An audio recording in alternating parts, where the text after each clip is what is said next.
Hey friends, Joe Resendez here. Today is a day that I have been waiting for a long time. And I don't mean like I've been waiting for, like a week, a month, a year. This is a long time. So, story time. Get comfortable. I'm going to take you back 25 years to when I was a sophomore in high school. Clear Lake High School in Houston, Texas. I am in band, obviously. I was in the third band. And we are in the midst of preparing for our concert and sight reading. We're playing concert. We're in our concert repertoire. We're playing a piece by the American composer Norman Delagioio, Scenes from the Louvre. And some of you may have played it. I look back and I listened back, I guess I should say, and I listened to that piece and I'm like, wow, we were a third band playing that. We must have been pretty good. So there is a lively little movement of that piece. I don't recall the name exactly of the movement. It could be like Dance of the Children or something. Anyways, you might know the melody. It goes like, let's see. Bum ba dum ba dee da dum bum bum bum bum bum ba dee da dum bum bum ba dum ba dee da dum bum ba dee da dum ba dee da dum. And so that's really if you play in band long enough, you'll know that melody, he lifted that right from, I believe it's Tilman Sasato who wrote that melody in the mid 1500s as part of his Dancery Suite, and I recorded that with the North Texas Wind Symphony. Back in about 2007, 2008. Anyway, it's a medieval melody. So at the end of that movement, there's a little call and response from the piccolo and the bassoon, where the piccolo goes, bum, bum, bum, bum, bum, bum, bum. And bassoon goes, and so we didn't have a bassoon in our band. I think only the top two bands at our school at the time had bassoons. So I believe the cues were written in the baritone saxophone part. So we had Barry Sax playing it.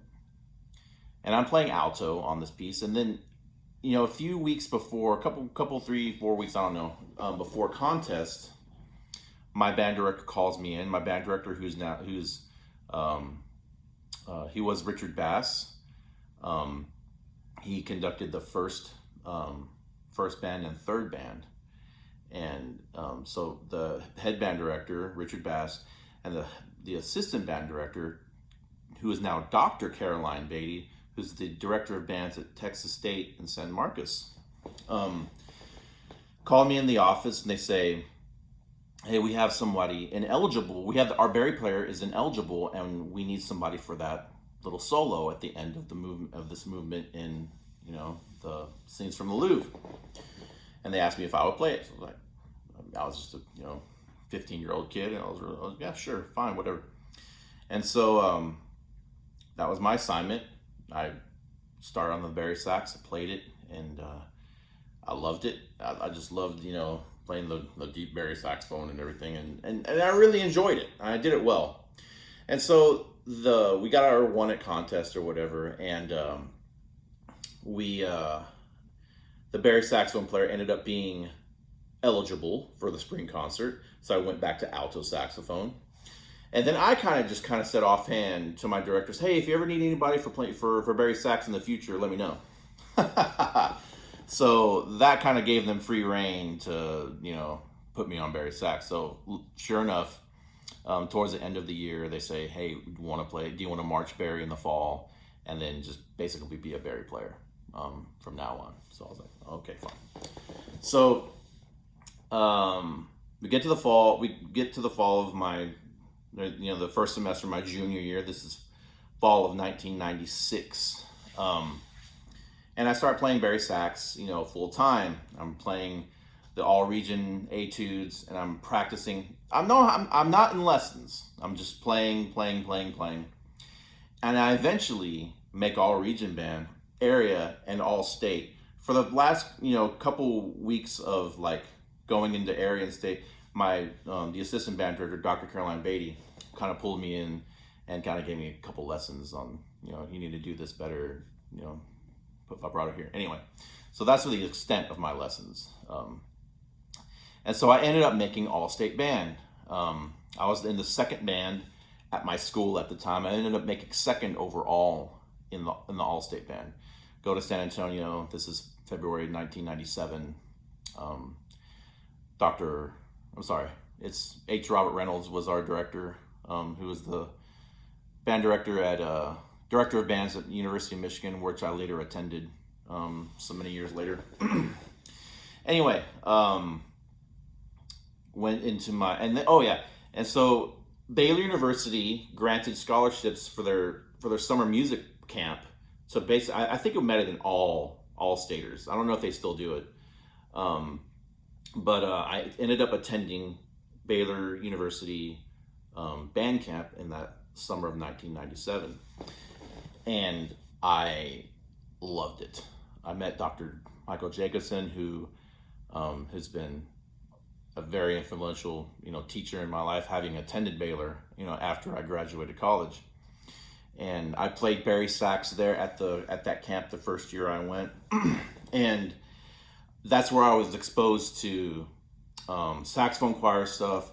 The first real sax quartet I played, which was the Dubois quartet. I played Barry on it, and we had a little chamber recital that I performed in, and I just loved it. I loved it, and so went into my senior year, more of the same. Went on to make all-state and ended up attending Baylor University as a music education major. So the Barry sax kind of was my vehicle into becoming, a saxophonist, really, a serious saxophonist. And so when I was a senior, I was playing on the school Barry, obviously, a senior in high school. And I was playing on a Yamaha 62 baritone saxophone, pro level, top of the line Yamaha saxophone. And it's great. And so my parents buy me my first professional alto saxophone in preparation for me to become to go to college. And so they buy me a Yamaha custom saxophone, alto saxophone. This is before the EX. There were two models, the 875 and the 855. I believe they kind of spun off the 855 into the custom Z. I could be making that up. I don't know. Anyways, so I get to college and I'm like, oh, I see all the custom sopranos, custom altos, the custom tenors. Where are the custom Barrys at? I'm like, who has the custom Barry? Well, I find out Yamaha doesn't make a custom Barry. I'm like, oh, okay, whatever. Got the Selmer Series 2s over here, and I played maybe a Selmer. And I really didn't play much Barry in college. I played it mostly for jazz band. I played it like for 3 or 4 years in jazz band. So, and that was the extent of my Barry playing. But I love the Barry saxophone. It has a special place in my heart. So fast forward many years, and I've graduated with my Bachelor of Music Education, my Master of Music Performance, my Doctorate in Performance, and I'm attending the North American Saxophone Alliance Conference in Arizona State. This is March 2020, last year. And I was waiting to go into a concert with a buddy of mine, and another friend of mine came up and said, hey, have you checked out the Yamaha Custom Barry at the Yamaha booth? And my head kind of spun around. I was like, what? Yamaha Custom Barry? Yeah, they're debuting the Barry today. I'm like, whoa. So after the concert, me and my buddy went up to the Yamaha booth. I did not have a Barry sax mouthpiece reed literature or whatever. My friend did, in fact, have one, and he let me borrow it, and I fell in love with this thing. I was like, I have to have this. I need to have this. So fly back into town. I fly to Houston to see my family. Get back into Dallas, or Rowlett, where I live, and then shutdown happens, lockdown. And then I'm sure that kind of really delayed things in getting the Yamaha Custom Barry out into the world.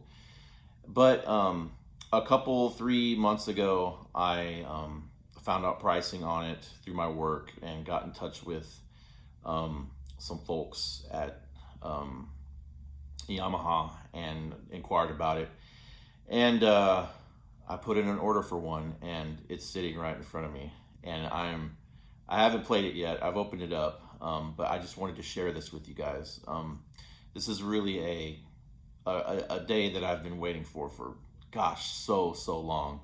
After getting onto the alto or the custom alto saxophone, all the Yamaha customs I've played over my life, over the course of my saxophone playing life, 30 plus years. So and here it is. So without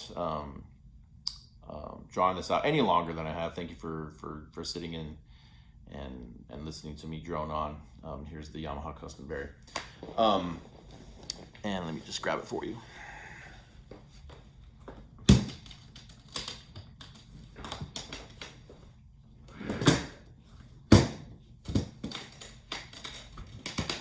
Closing it up because I want to show you the case and everything.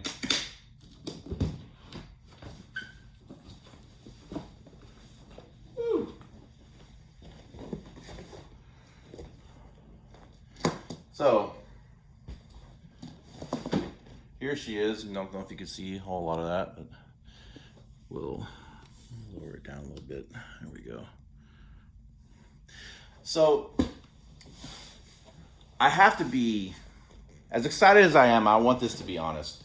And so I really thought they were going to really upgrade. I was hoping they would really upgrade the case for the Yamaha Customs, for the Yamaha Custom Berry.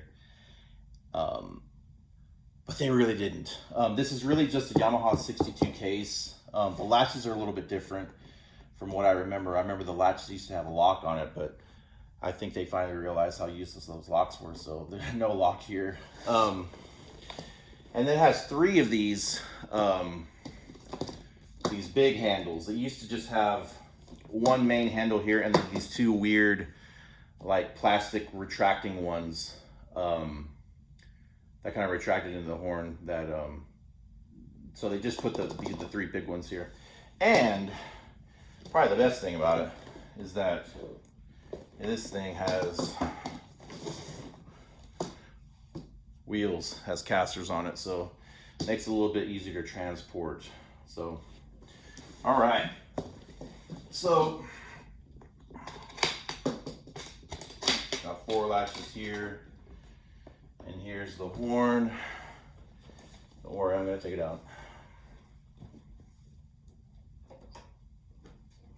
Ugh. Here we go.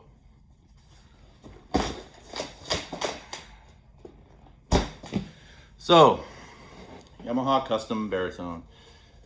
See how it says custom there on the bell right here?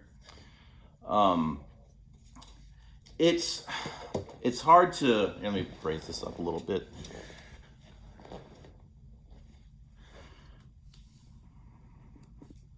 Here we go. It's hard to describe, but this horn feels, even though it's a Berry sax, it feels small. It feels almost like playing like a tenor or something. Obviously it's a new horn, so the action is really kind of heavy with the springs being, new. The low A key is, it feels a little, I think they tried to make it the same as the 62, but it feels different. It has a sculpted octave key like my EX2 does.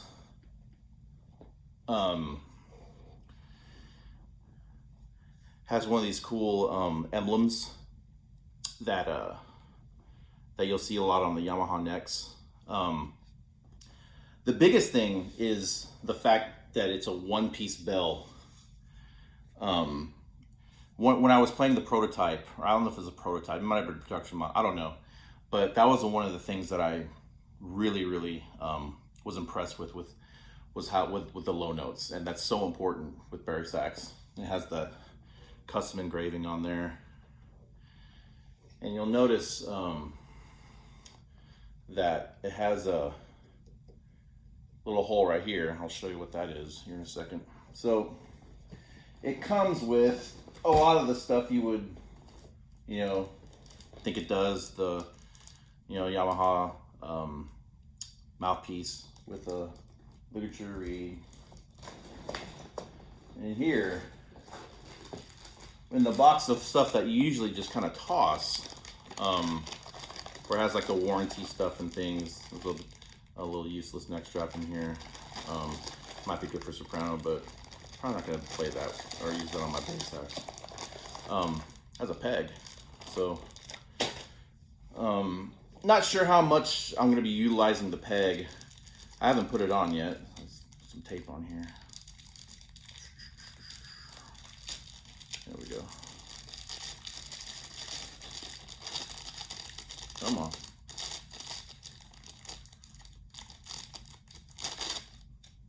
Oh, cool. So it just kind of screws in there, and then you can adjust the height, I guess, by this coming out. Again, I'm not sure how much I'll use this, but it's nice to have the option. So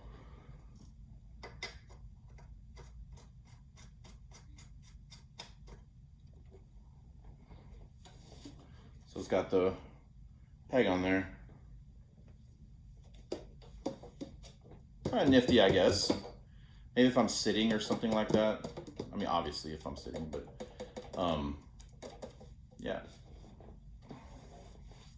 For right now, I'm gonna take it off. The thing is, I'm afraid I would like hit it on something, it'll like bust off, and then I got more of an issue.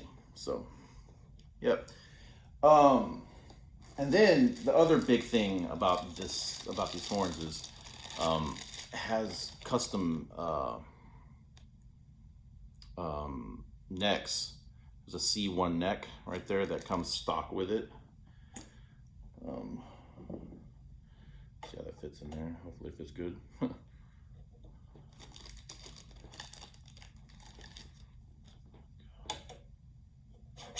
Oh yeah, fits like a glove.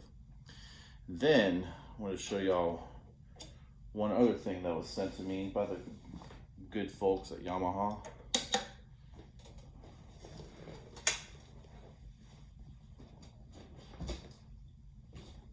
So this was not the only box they sent me. They sent me another one. Let me show you what's in here.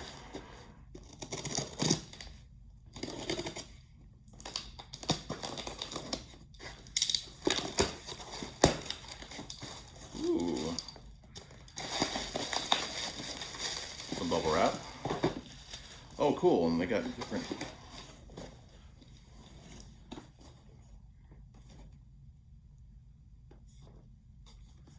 So here's the boxes they come in. So this is a Yamaha B1 neck, or sorry, V1. V1 is kind of the neck that a lot of classical players tend to gravitate to. So we got a V1 neck here.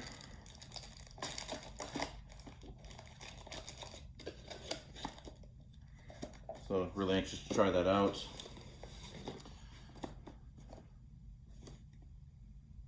An E1 neck. And then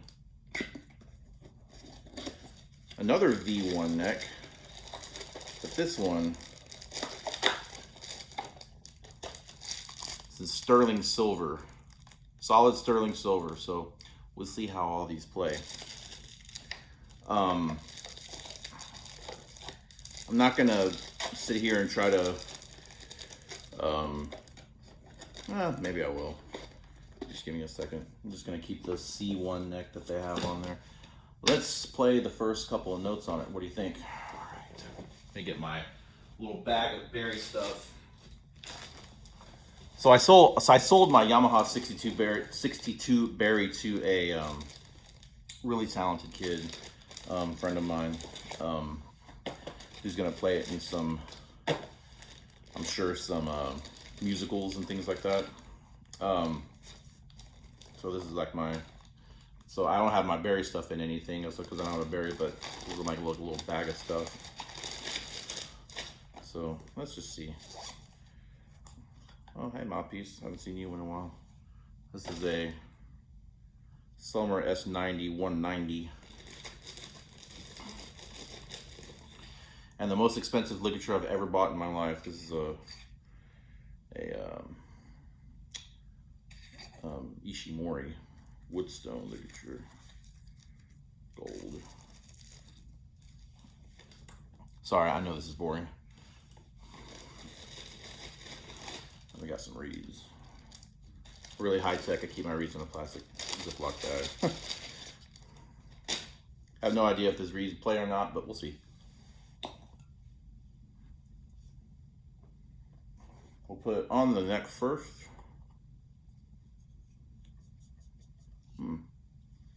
Don't have to grease it or anything. A lot of people at Yamaha did that for me, I guess.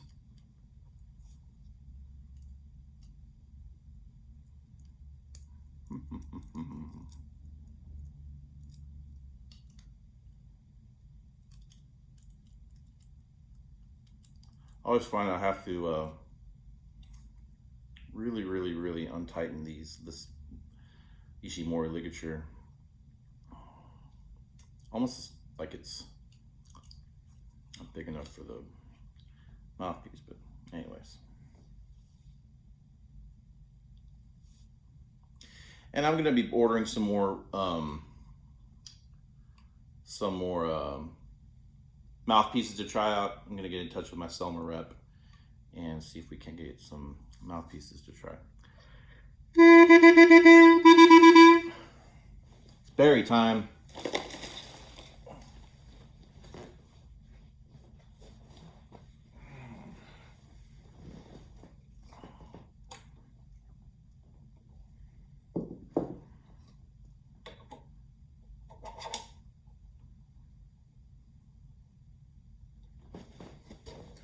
Here's a moment of truth. My custom berry, and on the list of all my horns, this is probably going to be one of the ones that is not going anywhere for a long time.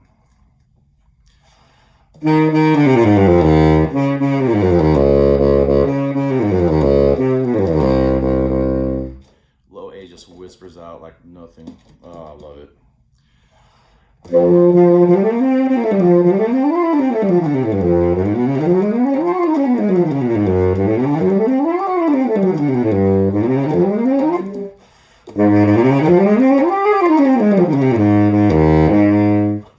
So I got a lot of playing to do, a lot of choosing to do. I'm not sure if I'm going to keep all these necks.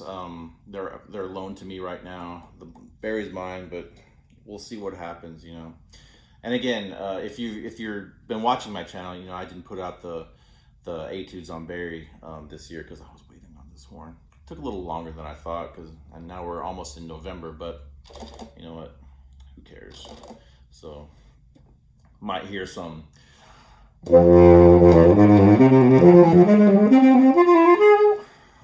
coming out of this horn in the not too distant future. So thanks for watching this video, and thanks for watching me share the very first notes that I've put through it with you guys. So have a great night, and I will see you guys later. Bye-bye.